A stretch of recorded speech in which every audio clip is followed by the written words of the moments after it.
Good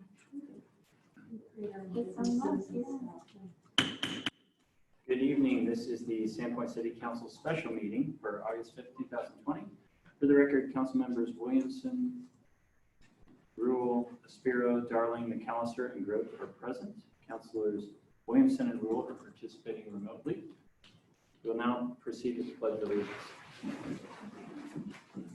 I pledge allegiance to the flag of the United States of America and to the republic for which it stands, one nation, under God, indivisible, with liberty and justice for all.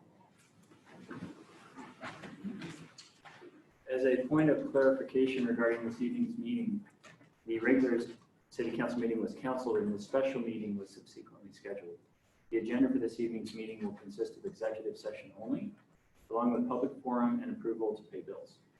Aside from approving bills and voting to convene an executive session, there are no action items on tonight's agenda. Following executive session, I will reconvene the meeting just for the purpose of adjournment. There will be no action taken during executive session, and as reflected on the agenda, no other action items will be taken up after the conclusion of executive session. The meeting will adjourn directly after executive session concludes.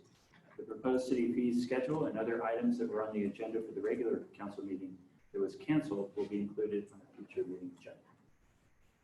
So the first item this evening is a public forum which gives the public an opportunity to address city council and myself regarding topics not included on the agenda.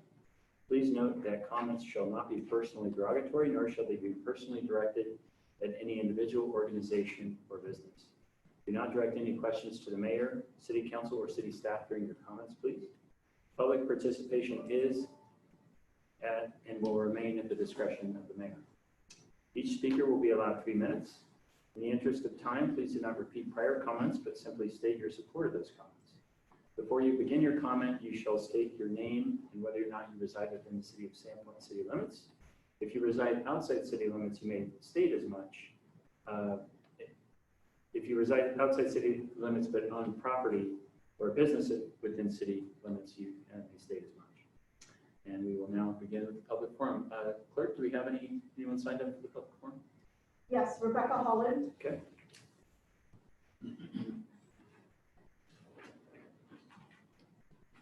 Good evening, Council. I was dropped by the Zoom at your last meeting, so I was kindly given this early time to speak. For the record, my name is Rebecca Holland. I'm a 45-year resident of Bonner County, a Sandpoint business owner for 30 years, and married to a charming man for 51 years and the mother of 3 wonderful sons raised here, contributing to our community. Generally, this kind of history of longevity to commitment is viewed favorably. However, I'm compelled to stand before you tonight after weeks of defamation by a certain right-wing political boss for my involvement with the Love Lives Here Sandpoint program, who's had spread lies here in this chamber about me and this program. To put into public record from your last July 16th meeting that I wasn't able to make, here is my statement. Untruths were made by a certain Republican precinct committee woman against me personally to criticize my involvement with the local Human Rights Task Force Love Lives Here Sandpoint program.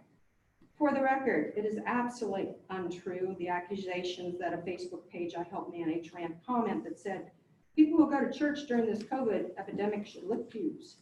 The fact is, a meme was created that used our cover image and then inserted several rude comments taken from someplace else.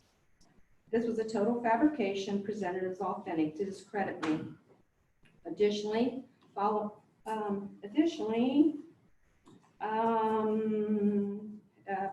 the arrest of 2 members of the Patriots' Prayer for Violence last fall, I had made a personal post to a friend, which was manipulated to suggest a totally bogus concept. These 2 points presented as they were pointed defamation of my good character.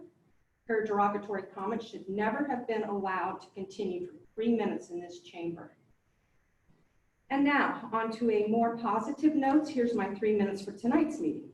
The Love Lives Here Sandpoint program for our community business has been growing steadily with now over 40 local businesses participating. The program is guided by a steering committee of both men and women who have created the following statement of purpose, which I left for you all. And it reads, Love Lives Here Sandpoint is a kindness program of inclusivity and safety for all who live and visit our community. Offered by our local Human Rights Task Force to raise awareness on discriminatory issues, every business or professional that signs our declaration and displays our sticker is helping to improve our region's overall reputation. Together, we can strengthen our economy by actively sharing this very friendly message that all good, loving people are welcome in our community. End of statement of purpose. Okay, so let's face the facts.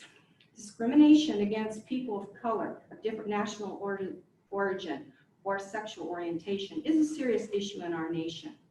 We in this community are not excluded from these problems. A direct path to increased diversity training for all our city employees, along with a serious community police review board, is the action that is needed by this council to do your part in creating a solution. My hope is that our region will regain the friendly reputation we had when my husband and I moved here at age 24 to a community of largely ranchers and loggers. We built a home, joined the PTO, joined the Human Rights Task Force when white supremacy was rearing its ugly head, and always grew our roots deep with admiration for this beautiful land and the good people it attracts. This is our Idaho, too great to hate, was the slogan, and I firmly believe now that this is our Idaho where love lives here. To quote the mayor's proclamation on June 17th, the message of hate has no place in Sandpoint. Thank you. Thank you for those comments. Next speaker. I think it's going to be someone from Zoom. Give me 1 second here. Michael Waldrop. Can you guys hear me? Can you guys hear me? Hello? We can hear you. You can hear us. Can you hear me now? Okay. I can hear you. Can you hear me? Yep, we can. Okay, great. There are two things that I would like to address tonight. And first of all, I have been a Sandpoint resident since 1977. I think that the city council is failing to represent the people of Sandpoint by allowing so many out-of-towners into our public meetings and the public forum. I think the city should limit the scope to people who actually live in Sandpoint or who own businesses in Sandpoint. At the last city council meeting, many people spoke who did not share the views of people who actually live in town whatsoever, and I think that that just distracts the council from what the city of Sandpoint residents actually want. So I would ask you guys to limit that. I think it's been too much where the city council has turned this into a county forum. The county commissioners meetings are the proper forum for that. This should be about city business and the concerns of city residents and city business owners. The city has abdicated too much to the county already, particularly giving up misdemeanor prosecution and then just letting too many out-of-towners speak. It really should be given priority. So if you are going to let out-of-towners speak, then you should determine the priority and let the in-town residents and business owners speak first. The second thing that I would like to bring up is the fact that public safety laws make sense. We used to not have laws against wearing seatbelts. We used to have drinking ages of 18 and 19, depending on where you lived. And we know that those laws are anachronistic.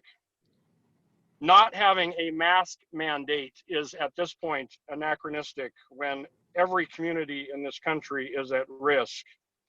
Our community depends on out-of-towners for economic stimulus. We depend almost entirely on the tourist economy in this area to really drive the economy.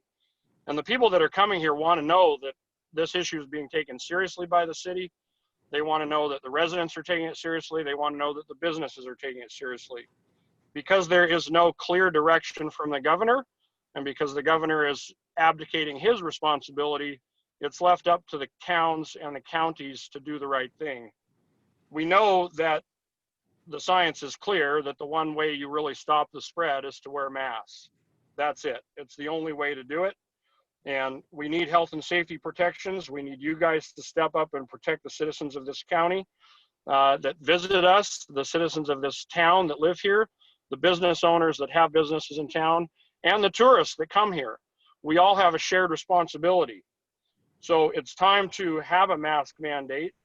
It's actually just completely counterproductive not to have one, because you're putting people that run these businesses in difficult situations, because then they're having to police their own spaces. If they can point to legal authority, then they don't have to put up with the harassment that they're currently putting up with. Some businesses have closed because they don't want to get their employees harassed by the anti-mask people. So let's do the right thing and mask up, Sandpoint. Thank you. Thank you, Mr. Waldron, for those comments. Appreciate it. Speaker? Amy O'Hara.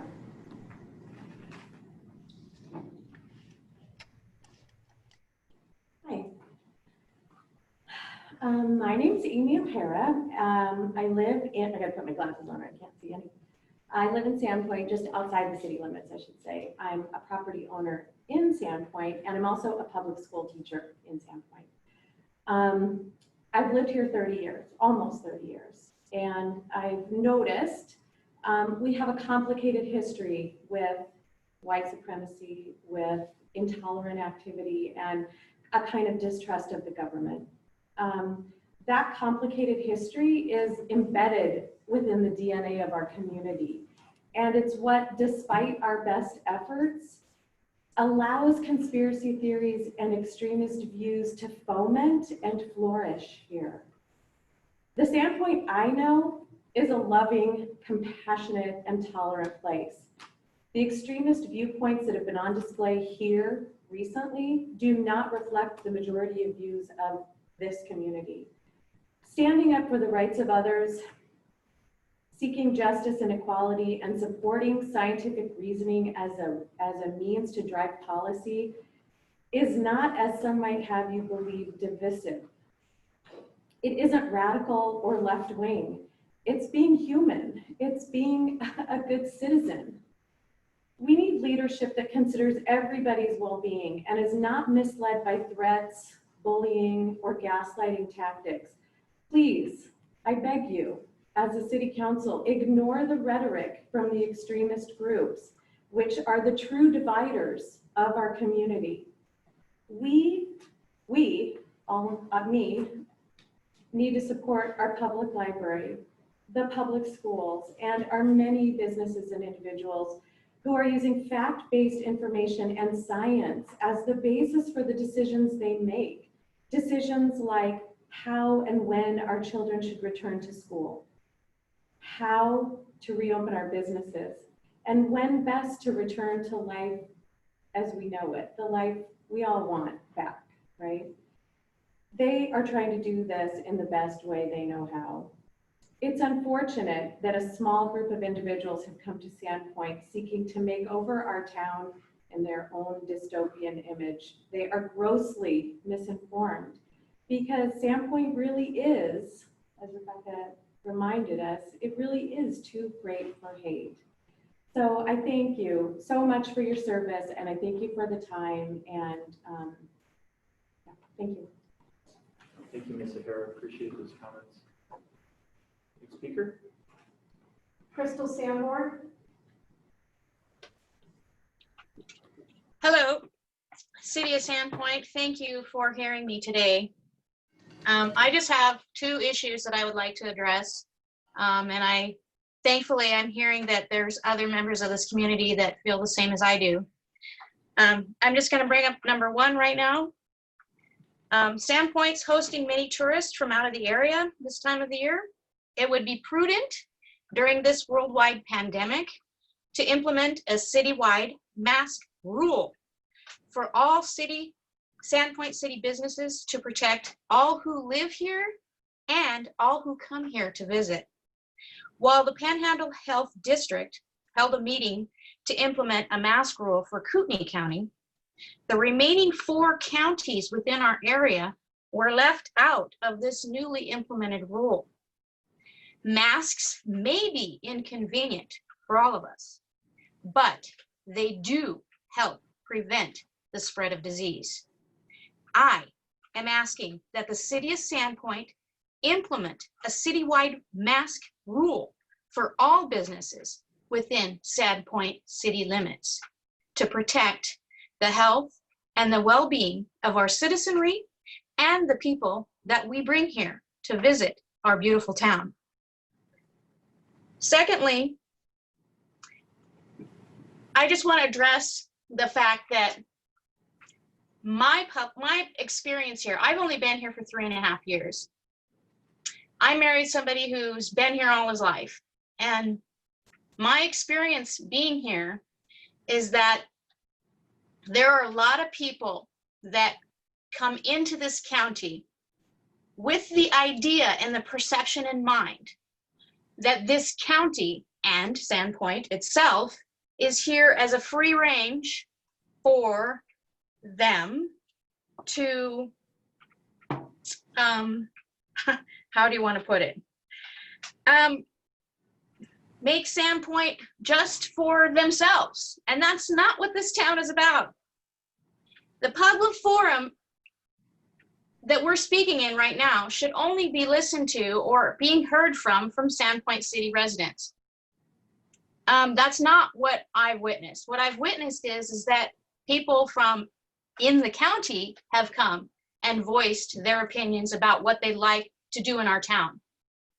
I'm asking the city to address the issue and ensure that this public forum that we're speaking in right now is representative of the people who live in Sandpoint and work in Sandpoint, not the folks that live out in the county and want to make their rules here.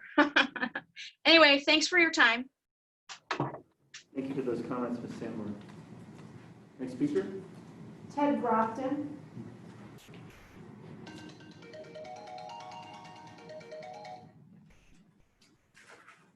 Thank you for having me tonight. My name is Ted Grafton. I live in Sandpoint. I am not against mandatory, I'm sorry, I'm kind of nervous. I am against mandatory masks. I am not against people wearing masks who feel they need to because of their health condition. I am against being forced to wear a mask that would harm me. Many frontline doctors have been using a prevention and early cure for COVID-19 using hydroxychloroquine and zinc, an anti-malaria drug. When doctors and pharmacists are told not to use this treatment, there is something wrong, and it's not the medicine. 2 weeks ago, when Panhandle Health was deciding to vote on mandatory masks, Coeur d'Alene City Council said if Panhandle members do not pass mandatory masks, they would hold a meeting and pass it. Something is wrong. Bill Gates stated COVID-19 will come back and it will be worse than the first. Dr. Fauci said, get used to the new norm. This is fear-based, not free, not liberal, not being at liberty. The new norm should be to stand up for what is right, true, and good, not for someone who is taking away our freedom and liberty. The United States of America had smallpox, yellow fever, cholera, typhoid, measles, whooping cough, polio, and HIV. America has overcome these obstacles, and COVID-19 will be overcome as if medical professionals work together. Sandpoint needs small businesses. Children need to be in school without mask requirement. If you look around, drive around, Sandpoint is a people place where people like to come and people like to feel it free and not to be hindered. And I think Sandpoint is a remnant to stand up for constitutional rights. Thank you, Mr. Grafton. Next speaker. Mr. Mayor, I'd like to ask if there's anyone else on the Zoom meeting who would like to speak. If so, please raise your hand.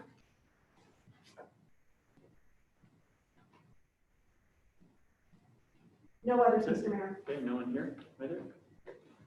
Okay, that concludes the public forum portion of this meeting. The next item on the agenda this evening is approval of bills for payment. For the record, the total amount of bills is $1,472,333.70 for regular payables. I would entertain a motion to approve payment of bills. Okay, it's been moved and seconded. This will be a roll call vote. Councilwoman Williamson, Yes. Councilman Grove, Yes. Councilman Spuro, Yes. Councilman Darling, Yes. Councilwoman McAllister, Yes. Councilwoman Rule, Yes. Okay, motion passes. The final item on the agenda this evening is an executive session. I would entertain a motion to convene an executive session pursuant to Idaho Code Section 74-2061C to discuss acquiring an interest in real property not owned by a public agency. Is there a motion? Second. Been moved and seconded. Roll call vote. Councilman Spuro, Yes. Councilwoman Rule, Yes. Councilwoman Williamson, Yes. Councilman Darling, Yes. Councilman Grove, Yes. Councilwoman McAllister. Yes. Motion passes. The council will now convene in executive session, and that concludes the public portion of this evening's meeting. Those not participating in the executive session will now please exit the chambers, and the Zoom meeting will now end. Thank you all. Thank you.